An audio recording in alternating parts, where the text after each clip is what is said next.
Bismillahirrahmanirrahim. Alhamdulillahirabbil alamin wassalatu wassalamu ala sayyidina Muhammadin asyrafil mursalin wa ala alihi washabbihi ajma'in. Subhanaka la ilma lana illa ma 'allamtana innaka antal alimul hakim wa tub 'alaina innaka antat tawwabur rahim wa taqabbal minna innaka antas samiul alim. Qala rabbi shrah li sadri wa yassir li amri wahlul 'uqdatam min lisani yafqahu qawli. Wa ta'allama wa ta'allama al-fadata wal istifada wa tamassuka ala kitabillah wa sunnati rasulih wa du'a ila al-huda wa dalalah ala al-khair ibtigha'a mardatihi wa qurbihi wa thawabihi subhanahu wa ta'ala. Qala al-musannif rahimahullahu ta'ala wa nafa'ana bihi wa bi ulumihi wa amantana bi asrarihi wa anwarihi wa nafahatihi fid dini wad dunya wal akhirah. Kita akan lanjutkan membaca kitab Nasaihul Ibad. Nasaihul Ibad itu artinya nasihat untuk hamba-hamba Allah, yang dikarang oleh Asy-Syaikh Nawawi bin Umar dari Banten, Jawa Barat. Kita masih berada di bab yang keempat, dan sekarang kita sudah sampai kepada maqalah yang ke-25. Wal maqalatu al-khamisatu wal 'ishruna, maqalah yang ke-25. An Ali radhiyallahu anhu, dari Sayyidina Ali radhiyallahu anhu wa karramallahu wajhah. Kenapa Sayyidina Ali mendapatkan julukan karramallahu wajhah? Apa alasannya? Karramallahu wajhah itu artinya semoga Allah memuliakan wajahnya. Kenapa kok berbeda dengan sahabat-sahabat yang lain? Ya. Terus? Kenapa? Yang terakhir tadi apa jawabnya? Oh iya. Ada 3 alasan kenapa Sayyidina Ali itu mendapatkan julukan karramallahu wajhah, semoga Allah memuliakan wajahnya. Pertama, karena Sayyidina Ali itu tidak pernah menyembah berhala. Kalau sahabat-sahabat yang lain pernah semuanya. Semisal Sayyidina Abu Bakar, Sayyidina Umar pernah nyembah berhala. Sayyidina Ali tidak pernah sama sekali. Yang kedua, Sayyidina Ali ini tidak pernah melihat kemaluannya sendiri. Walaupun secara Islam ya tetap boleh melihat kemaluannya sendiri, asal punya sendiri, bukan punya orang. Punya orang ya dosa. Yang ketiga, sini Pak, di sini. Yang ketiga, karena Sayyidina Ali itu tidak pernah melihat kotoran yang keluar dari tubuhnya, maka disebut karramallahu wajhah, mendapatkan kemuliaan karramallahu wajhah. Apa kata Sayyidina Ali? La yazaluddini wad dunya qa'imaini ay dhahiraini madamat arba'atu asya.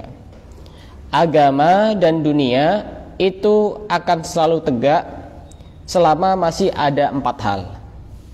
Agama dan dunia itu akan kuat, akan tegak selama masih ada 4 hal ini. Kalau 4 hal ini sudah tidak ada, maka agama ini sudah hancur, dunia sudah hancur. Selama masih ada 4 hal ini, maka akan selalu tegak agama dan dunia ini. Apa 4 hal itu? Madamal aghniya'u la yabkhaluna bima khuwilu. Selama orang-orang kaya itu tidak bakhil, tidak pelit dengan apa yang dia miliki. Pokok selama orang-orang kaya itu tidak pelit dengan apa yang mereka miliki, maka dunianya akan tetap tegak. Kalau sudah orang kaya itu pelit, ya siapa lagi yang mau bisa nyumbang? Siapa lagi yang bisa memberi? Kalau bukan orang yang banyak uangnya. Orang miskin suruh nyumbang. Nyumbangnya berapa? Makanya kata Rasulullah disebutkan as-sakhiyul jahul ahabbu ilallahi minal abidil bakhil. Orang bodoh yang dermawan itu lebih dicintai oleh Allah daripada ahli ibadah yang pelit. Itu lebih dicintai orang bodoh yang dermawan. Ini dikutip oleh Imam Ghazali di dalam kitab Ihya-nya. Imam Ghazali menyebutkan di dalam kitab Ihya Ulumuddinnya. Kemudian dalam satu hadis yang lain juga disebutkan as-sakhiyyu qaribun minallah. Orang yang suka memberi, dermawan itu dekat kepada Allah. Qaribun minan nas, dekat kepada manusia. Ya otomatis orang suka memberi itu pasti banyak yang yang suka. Akhirnya kan banyak temennya. Qaribun minal jannah, dekat dengan surga. Ba'idun minan nar, jauh dari neraka. Sebaliknya, wal bakhilu ba'idun minallah, sedangkan orang yang pelit, orang yang kikir, kalau orang sini orang yang apa? Kreket. Cerek ya. Ba'idun minan nas, jauh dari manusia. Ba'idun minallah juga jauh dari Allah. Ba'idun minal jannah, jauh dari surga. Qaribun minan nar, dekat dengan neraka. Itu kalau orang pelit. Makanya disebutkan dalam sebuah keterangan, al-ghaniyul bakhil, orang kaya tapi yang bakhil, yang pelit, ya'ishu fid dunya isyatal fuqara, maka dia hidup di dunia itu seakan-akan seperti hidupnya orang-orang fakir. Ya kenapa? Kenapa kira-kira? Ya seakan-akan dia itu takut miskin, takut ini, takut tidak punya apa-apa, ya kan? Walaupun dia kaya tapi seakan-akan seperti hidupnya orang miskin. Tapi nanti wa yuhasabu fil akhirati hisabal aghniya, tapi di akhirat akan dihisab dengan hisabnya orang-orang yang kaya. Bahkan diceritakan itu ada kitab khusus itu. Kitab khusus yang menjelaskan tentang kumpulan orang-orang bakhil. Saya lupa namanya itu. Ada al-bukhala gitu, kisatul bukhala apa-apa itu. Kisah-kisah orang-orang yang bakhil. Jadi itu mungkin di survei gitu, di daerah ini siapa orang bakhil, tulis daftarnya. Itu apa? Bakhilnya itu seperti apa? Akan saya kutip salah satu di antara yang di sini. Pernah suatu ketika ada orang yang bakhil itu sedang makan. Pada saat makan, tiba-tiba ada yang ngetuk pintunya.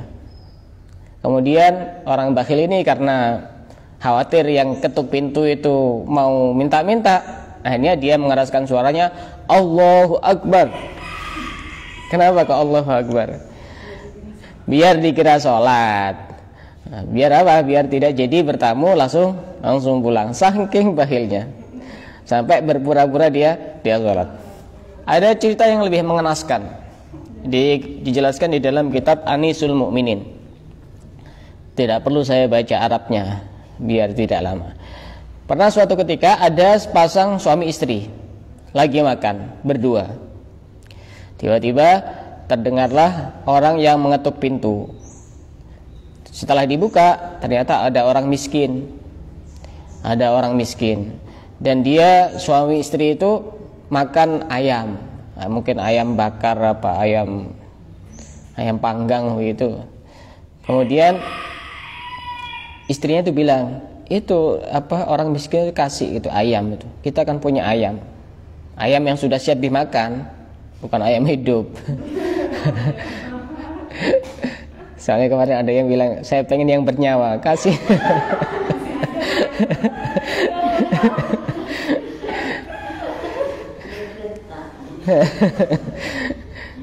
Itu kasih ayam sih itu. Apa orang yang minta-minta itu, kata istrinya. Kemudian suaminya bilang, masa orang miskin ini kita kasih ayam, mulia bener orang ini. Sudah usir-usir aja itu, suruh pulang aja itu. Akhirnya setelah pulang jarak beberapa hari, laki-laki ini jatuh miskin, langsung kemudian istrinya ditalak, dicerai. Setelah istrinya dicerai, istrinya nikah lagi sama laki-laki lain. Nah, setelah nikah sama laki-laki lain, nggak tahu ini laki-laki lain ini siapa namanya. Cuma nanti akan ada cerita yang berbeda. Jadi setelah itu dia nikah sama laki-laki lain, kemudian jarak beberapa hari terjadilah satu kisah bahwa perempuan yang sudah dicerai ini dengan suami yang baru ini makan berdua dengan makan yang sama seperti yang sebelumnya. Makan enak, pokoknya ada ayam panggang, ayam bakar itu. Tiba-tiba pada saat makan terjadilah kisah yang dulu lagi. Ada orang yang ngetok pintu, dibukalah sama suaminya. Kemudian suaminya bilang, Ini kasih itu ayam itu, orang yang miskin itu, orang yang lagi ngetok-ngetok pintu itu.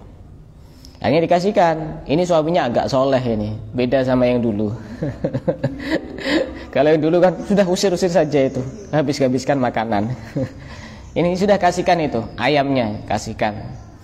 Akhirnya sudah dia pergi, kemudian istrinya nangis. Ditanya oleh suaminya, kenapa kamu kok nangis? Apa karena ayamnya sudah habis apa gimana? Istrinya menjawab, tidak, saya nangisnya bukan karena ayamnya sudah habis, karena aku melihat pemandangan yang membuatku itu teriris-iris hatiku itu. Kenapa? Istrinya bilang, tanya kepada suaminya, apakah kamu siapa? Kamu tahu apakah ini siapa yang minta-minta ini? Tidak tahu. Kemudian istrinya bilang, itu adalah suamiku yang pertama dulu. Suamiku yang pertama dulu. Kemudian suaminya tanya lagi kepada istrinya, apakah kamu tahu saya siapa? Apakah kamu tahu saya siapa? Tidak ada tahu. Aku adalah dulu yang pernah minta-minta sama kamu. Aku adalah dulu yang pernah minta-minta sama kamu. Ya, ini beberapa kasus orang-orang yang bakhil. Ya, orang bakhil itu seakan-akan dia itu hidup sangat miskin. Ya, karena ya orang bakhil itu misalkan punya makanan ya, disimpan terus, nanti juga akhirnya dia lupa, akhirnya sudah habis dimakan oleh yang lain. Orang bakhil ya memang seperti itu. Maka di sini dijelaskan agama dan dunia itu tidak akan tegak kecuali jika orang kaya itu tidak bakhil terhadap apa yang dia miliki. Selama orang kaya itu tidak bakhil, tidak pelit dengan apa yang dia miliki, maka dunia dan agama itu akan tegak dan sangat kuat, tidak akan hancur selama masih ada orang kaya yang tidak bakhil terhadap apa yang dia miliki. Termasuk juga tidak bakhil itu ya dia menunaikan kewajiban-kewajibannya dia. Rata-rata yang wajib zakat kan orang kaya. Kalau zakat fitrah kemungkinan semuanya wajib. Kalau zakat fitrah itu semuanya hampir wajib. Kenapa? Karena ukuran zakat fitrah itu bukan kaya atau apa.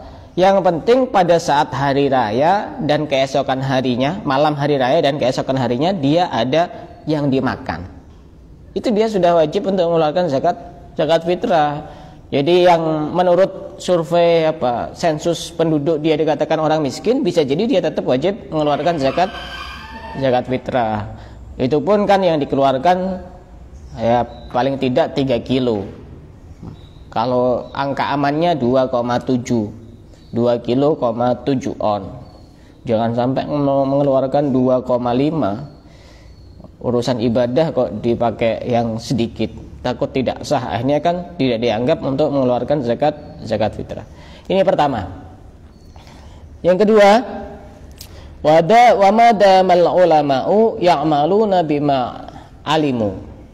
Selama para ulama itu mengamalkan ilmunya, maka dunia ini akan tegak dan agama ini akan tegak.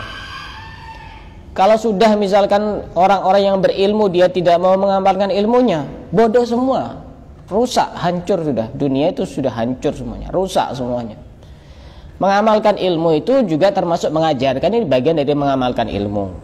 Mengamalkan ilmu juga misalkan dia tahu ilmunya sholat, dia juga sholat sesuai dengan ilmu yang dia ketahui. Itu juga bagian dari mengamalkan ilmu. Yang penting jangan sampai kita itu terpengaruh dengan bisikan-bisikan setan. Satu contoh bisikan setan, kadang-kadang setan tuh membisiki seperti ini.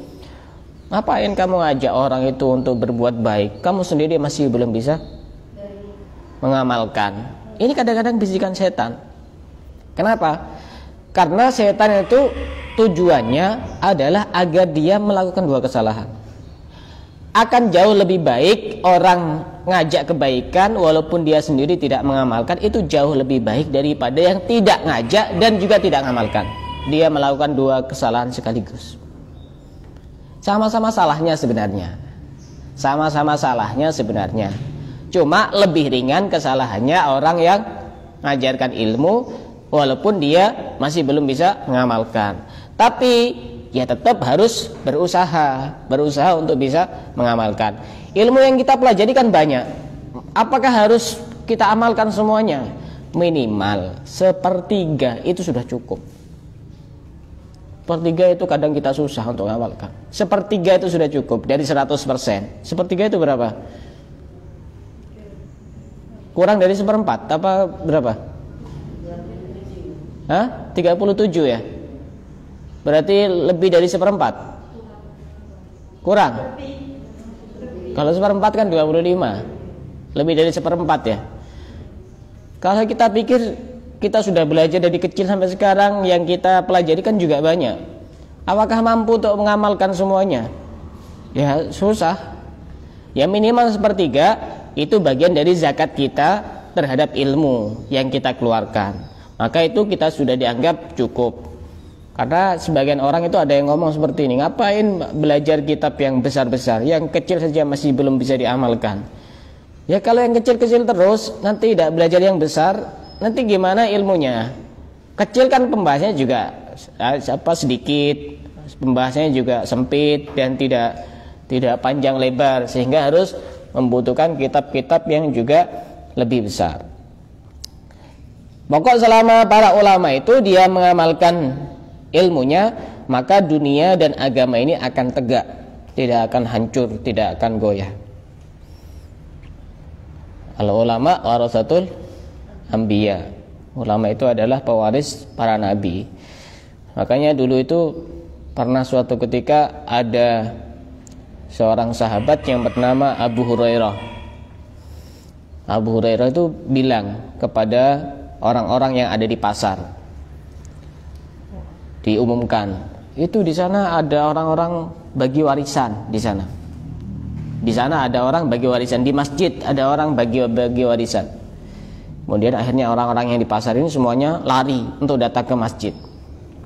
Setelah datang ke masjid, dilihatlah di sana cuma ada seorang guru ngajar muridnya, ada orang sholat, ada orang zikir.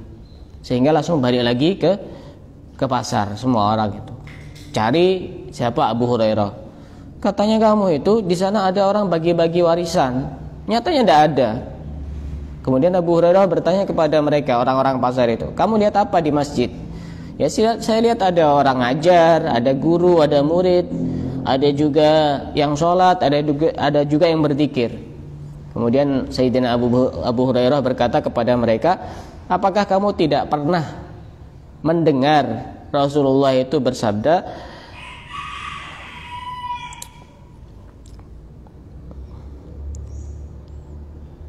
apa itu hadisnya itu, yang Rasulullah tidak meninggalkan dinar dan dirham itu.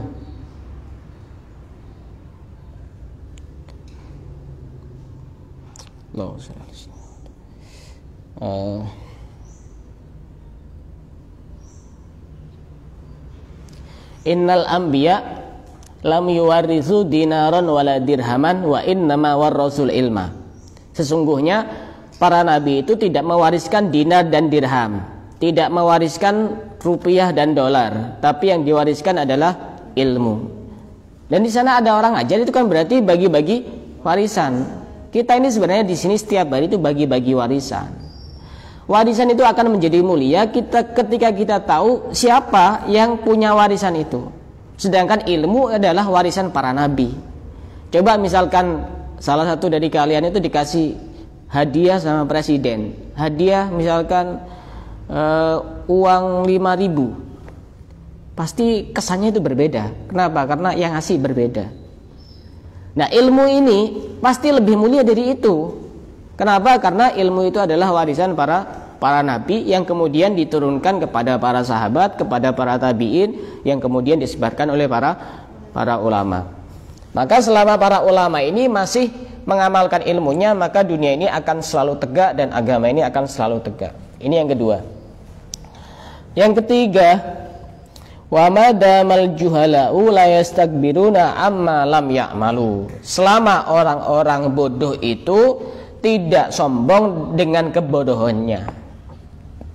Karena ada orang bodoh itu yang sombong dengan kebodohannya. Tidak tahu tapi sok tahu. Ini yang jadi bahaya. Sombong ini yang jadi bahaya.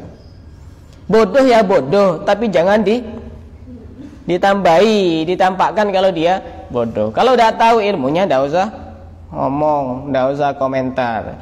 Yang jadi masalah kan kadang di media sosial itu yang dibahas masalah agama, dia sendiri tidak paham agama tapi dia berkomentar. Ini yang jadikan orang sombong dengan kebodohannya itu. Makanya sombong itu sifat yang sangat berbahaya. Iblis itu menjadi makhluk yang dilaknat oleh Allah karena dia sombong kepada Nabi Adam. Iblis mengatakan, ana khairun minhu, aku lebih baik daripada Nabi Adam. Khalaqtani min narin wa khalaqtahu min tin. Aku tercipta dari api sedangkan Nabi Adam tercipta dari tanah. Dan salah satu cara agar kita tidak sombong, ada satu resep yang perlu untuk kita renungkan dan kita amalkan. Bahwasanya disebutkan oleh para ulama, kita itu harus merenungi bahwa kita itu bermula dari sesuatu yang menjijikkan. Awal mula ada kita lahir seperti ini kan dari sesuatu yang menjijikkan. Apa itu mani? Menjijikkan atau enggak? Menjijikkan. Dan kita akan berakhir dengan sesuatu yang menjijikkan juga, jadi bangkai. Dan di dalam tubuh kita semuanya itu adalah hal-hal yang menjijikkan, kotoran. Makanya pernah saya mendengar satu ceramah dari salah seorang kiai di Jawa Timur itu, kalau kamu pengen tidak sombong itu gampang caranya. Siapkan wadah di depan sini, kemudian keluarkan yang dari hidung. Kira-kira kotor apa enggak? Kotoran kan? Masukkan situ. Keluarkan yang dari mulut, masukkan ke situ. Keluarkan yang dari mata. Ada yang tidak kotoran? Kotoran semua kan? Masukkan di situ. Keluarkan yang dari telinga, masukkan ke situ. Keluarkan yang dari bawah, jalan depan, jalan belakang, masukkan ke situ semuanya, kumpulkan jadi satu. Ya kita itu isinya itu. Isinya kita itu. Yang disombongkan itu apanya? Amal ibadah ya pas-pasan. Sholat juga masih bolong-bolong, kadang juga tidak benar. Yang disombongkan kita itu apanya? Kita itu isinya kotoran. Belum lagi kotoran-kotoran yang memang tidak kelihatan. Masih sering suudon, masih sering menyimpan benci, masih sering iri, dengki, masih gampang putus asa, masih tidak semangat dalam hal kebaikan. Itu kan juga kotoran-kotoran semua. Jadi kita itu ya isinya itu kotoran, bermula dari kotoran, bermula dari hal yang menjijikkan. Di dalam tubuh kita adalah hal yang menjijikkan, dan kita berakhir menjadi sesuatu yang menjijikkan. Jadi sombong itu hal yang tidak baik. Makanya disebutkan oleh Hatim Al-Asham, disebutkan di dalam kitab Ar-Risalah Al-Qushairiyah, kita itu jangan gampang sombong. Misalkan satu contoh, la taghtar bimaudi'in sholih fala makana aslahu minal jannah falaqiya Adamu alaihissalam fiha ma laqi. Jangan kita sombong karena berada di tempat yang baik. Misalkan kita sedang berada di pondok pesantren, sedang berada di majelis ilmu, sedang berada di masjid. Itu kan tempat baik semuanya. Tapi kita jangan bangga dan jangan tertipu dan jangan sombong. Kenapa? Karena tidak ada tempat yang lebih bagus daripada surga. Tapi kenyataannya Nabi Adam terjadi cerita yang begitu. Tidak usah gampang terlena. Majelis ilmu lebih baik daripada surga. Masjid, surga tempat terbaik. Tapi kenyataannya terjadi kisah seperti itu kan. Nabi Adam diturunkan ke bumi karena melakukan kesalahan.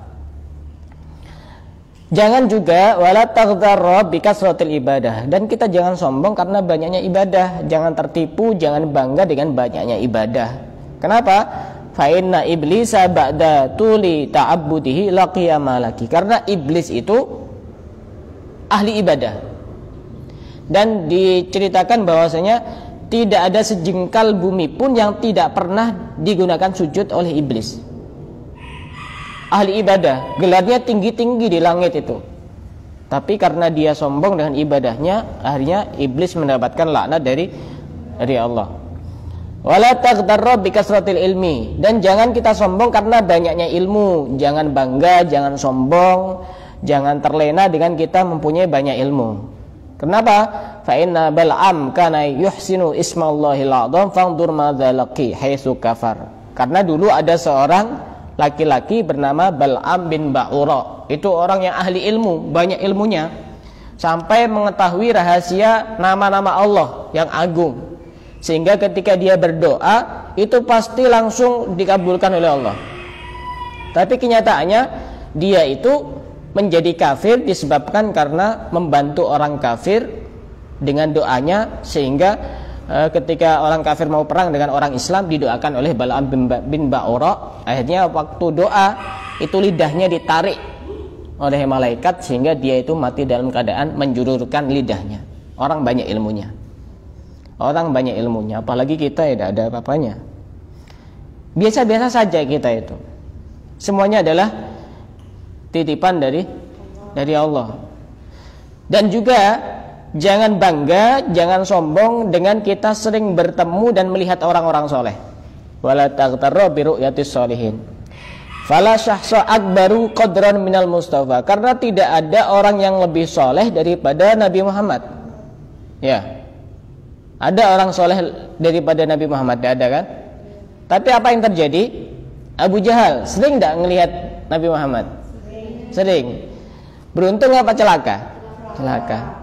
Kita jangan langsung gampang sombong. Kalau menceritakan alhamdulillah ini adalah sebuah kenikmatan ya tidak apa-apa, tapi jangan sombong.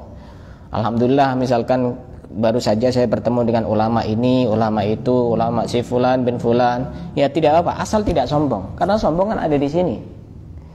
Kalau dengan melihat orang soleh menjadikan kita beruntung, mestinya Abu Jahal beruntung, kan ya? Tapi kenyataannya Abu Jahal celaka. Padahal yang dilihat itu pemimpin orang soleh, Nabi Muhammad. Karenanya di sini disebutkan bahwasanya selama orang-orang bodoh itu masih menyombongkan kebodohannya, maka dunia ini akan hancur, agama ini akan hancur. Kalau orang bodoh itu tidak menyombongkan kebodohannya, maka dunia akan tetap tegak. Yang pasti di sini aturan secara umum, karena juga pasti ada orang yang bodoh tapi dia juga sombong dengan kebodohannya. Yang keempat, wa madamal fuqara'u la yabi'una akhiratahum bidunyahum. Selama orang-orang fakir itu tidak menjual akhiratnya dengan dunianya. Ini penyakit orang fakir, penyakit orang miskin itu, dia menggadaikan akhiratnya untuk mendapatkan imbalan duniawi. Misalkan hanya dikasih mie instan, beras, kemudian dia sudah menukar agamanya dengan dunia, sudah berpindah agama. Kadang-kadang juga karena cinta dia berpindah agama. Banyak kan cerita di TV-TV itu, artis-artis yang asalnya itu dia agama Islam, karena pacarnya itu agama yang berbeda, dia sudah mengikuti agama pacarnya, menjual agama yang begitu sangat berharga demi cinta yang tidak ada nilainya. Itu kan sebenarnya bukan cinta itu. Ya katanya saja cinta. Begini ya, tak kasih ilmu. Tak kasih ilmu. Ini ada kisah nyata soalnya. Saya tahu sama orangnya. Kalau suka sama orang ya, ya anggap saja di sini kan ada yang suka sama seseorang, laki-laki. Ya karena yang di depan saya perempuan semua. Tiap hari kirimi sholawat 10.000 kali. Ya. Tiap hari kirimi sholawat 10.000 kali. Demi orangnya kamu cintai, masa kamu tidak kuat? Masa tidak kuat? Hah? Kenapa? Ya, setiap hari 10.000 kali. Ya pagi misalkan 2.000. Nah, setiap selesai sholat 2.000. Ya baca yang pendek-pendek aja. Dan nanti lihat apa yang akan terjadi. Insya Allah hal-hal yang baik, insya Allah. Insya Allah hal-hal yang baik. Coba saja. Karena nanti kalau saya bilang ini dan ini, takut tidak percaya. Coba saja. Yang pasti baik, hasilnya baik. Hasilnya baik. Apapun yang terjadi hasilnya baik. Karena ini ada beberapa cerita soalnya. Bahkan dia kadang setiap hari itu sampai 16.000 kali. 16.000 kali. Ya pertama karena baca sholawat itu aman, walaupun niatnya riya itu tetap berpahala. Baca sholawat itu aman, walaupun tidak ikhlas, walaupun riya itu tetap berpahala, apalagi ikhlas. Yang kedua dia tetap dapat pahala, tetap diterima sholawatnya. Dan rasakan apa yang terjadi. Apapun yang akan muncul itu sudah yang terbaik. Itu sudah yang terbaik. Ada dua kemungkinan. Bisa jadi itu akan menjadi pasanganmu sendiri. Bisa jadi kamu tiba-tiba pisah pelan-pelan tapi kamu merasa tanpa ada luka di dalamnya. Itu sholawat yang akan nyetir itu. Kalau berarti itu memang tidak bagus, biar menjauh saja daripada mendekat tapi meninggalkan luka. Itu 4 hal. 4 hal, selama ada 4 hal ini maka dunia dan agama akan selalu tegak. Pertama, selama masih ada orang kaya yang tidak bakhil terhadap apa yang dia miliki. Yang kedua, selama masih ada ulama yang mengamalkan ilmunya. Yang ketiga, selama masih ada orang yang bodoh yang tidak sombong dengan kebodohannya. Dan yang keempat, selama masih ada orang-orang fakir yang tidak menjual akhiratnya dengan imbalan duniawi. Selama ada 4 hal itu, insya Allah agama dan dunia ini akan tegak dan akan kuat dan tidak akan hancur. Tapi nanti ketika sudah memang datang hari kiamat, walaupun ada seperti ini, ya tetap semuanya hancur semuanya. Karena semua akan rusak dan akan binasa. Dari sini ada yang mau tanya? Silakan. Yang mau bertanya silakan. Malu bertanya, tidak usah tanya.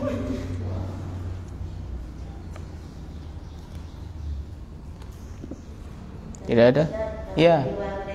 Ya, silakan.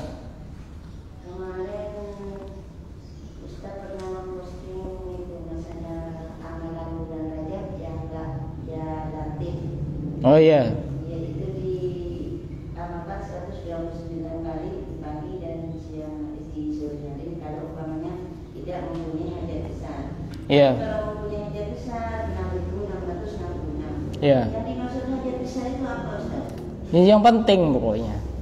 Besar kan tidak bisa digambarkan berapa besarnya. Ya penting, sangat mendesak, sangat penting sekali. Yang menurut kita itu penting betul. Sekiranya kita itu seakan-akan kayaknya tidak mungkin saya bisa melakukan ini.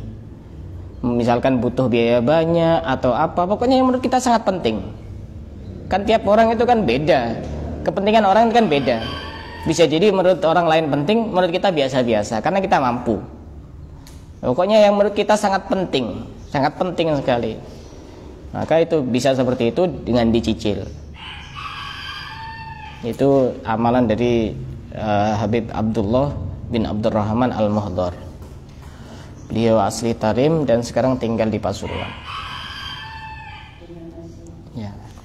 Kita cukupkan sampai di sini. Wallahu a'lam bishawab.